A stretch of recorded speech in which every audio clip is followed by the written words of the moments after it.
Welcome to the Thought for March the 16th.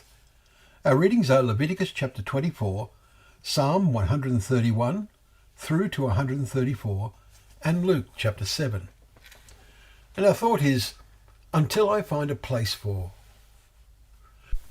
Remember, O Lord, in David's favour, all the hardships he endured, how he swore to the Lord and vowed, begins Psalm 132 verses 1 and 2. The prayer and petition in that psalm, one of the four we read today, has a very significant lesson for us.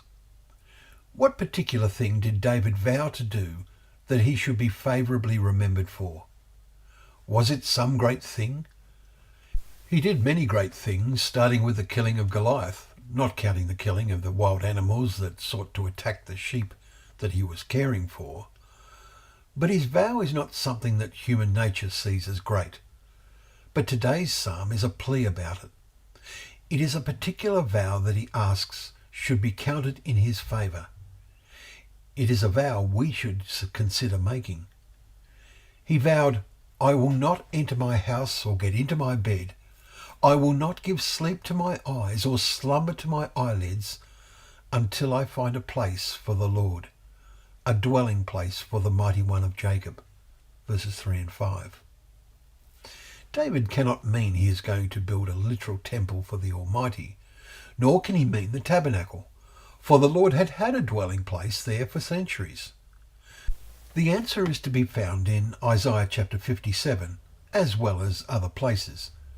There we read, For thus says the one who is high and lifted up, who inhabits eternity, whose name is holy. I dwell in the high and holy place, and also with him who is of a contrite and a humble spirit. Verse 15. So the dwelling place that David vowed to find for the Lord was in his own heart.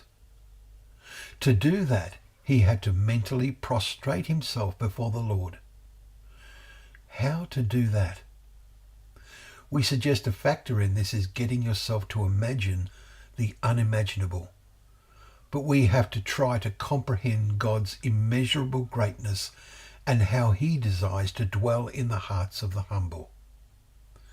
Remember how Jesus said, If anyone loves me, he will keep my word, and my Father will love him, and we will come to him and make our home with him.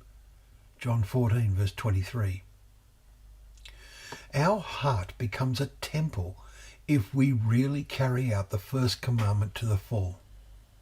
At the end of each day, we need to take stock and repair any damage or make good any loss the events of the day has brought to the Father's spiritual temple in our heart.